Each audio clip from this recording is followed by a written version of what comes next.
अस्सलाम वालेकुम। ये तो एक ज़माना था कि जब लड़का और लड़की की दोस्ती तो हो ही नहीं सकती थी, आम घरों में भी नहीं होती थी। जिनकी लड़कियां यूनिवर्सिटी जाती थी पढ़ने, उनके घरों में भी नहीं हो सकती थी।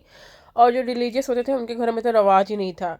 फिर आहिस्ता आहिस्ता को एजुकेशन कॉमन होना शुरू किया। पिछले 20 सालों में तो दुनिया ही बदल गई है, लोग इंतहाई ज़्यादा फैशनेबल हो गए हैं। लेकिन मसला ये है कि हम मुसलमान हैं। अगर हम मुसलमान ना होते तो हम लड़कों से दोस्ती करते। मैंने तो यहाँ देखा है, गोरियाँ भी कोई लड़कों से दोस्ती नहीं करती, उनके भी मतलब मेरी बच्ची की जो माएँ हैं वो उन शादीशुदा हैं सारी।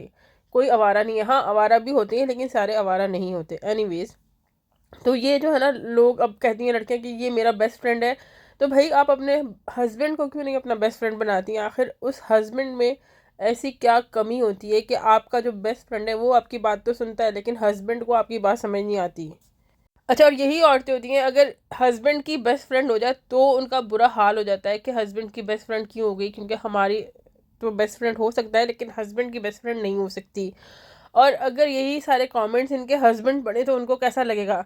और मुझे यकीन है कि जो ये सो कॉल्ड बेस्ट फ्रेंड होता है उसको भी पसंद नहीं होगा कि मेरी बीवी का कोई बेस्ट फ्रेंड आदमी हो। और औरतें ये लॉजिक नहीं समझती। मसला सारा ये है कि हमारे जो बच्चे पिछले 20 सालों में पैदा हुए और बड़े हुए ना, उनको ये बेसिक रिलीजियस नॉलेज तो है ही नहीं कि आपकी लिमिट कहाँ तक है। उसके बाद उनको ये भी नॉलेज नहीं है कि आपको जो शादीशुदा ज़िंदगी है उसमें कितनी ऑनेस्टी से रहना चाहिए। यानी शादी अगर आपने कर ली है तो भाई थोड़ा सा ईमानदार भी हो, लॉयल भी हो। ये कि अगर आपने शादी कर ली है तो आपने हर जगह मुंह मारना है।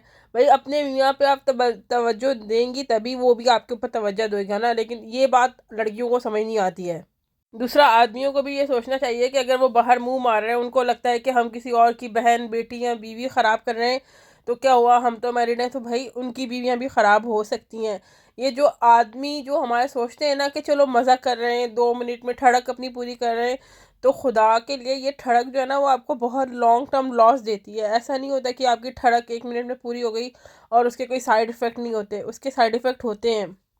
और लास्ट इम्पॉर्टेंट बात यह है कि शादीशुदा ज़िंदगी में ना कंपटीशन नहीं होता। आपका मियाँ या आपकी बीवी आपका कंपटीटर नहीं होता। आपने उसके साथ जीतना नहीं होता कि उसने ये कहा है तो मैं ये कह के दिखाऊंगी, या उसने ये कहा है तो मैं ये कह के दिखाऊंगा।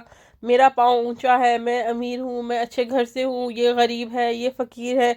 अगर आप इस तरह करते रहेंगे ना तो आपको कभी भी ज़िंदगी में जो है ना सुकून नहीं मिलेगा। जो आपकी पीसफुल लाइफ आप चाहते हैं ना, वो आपको नहीं मिलेगी।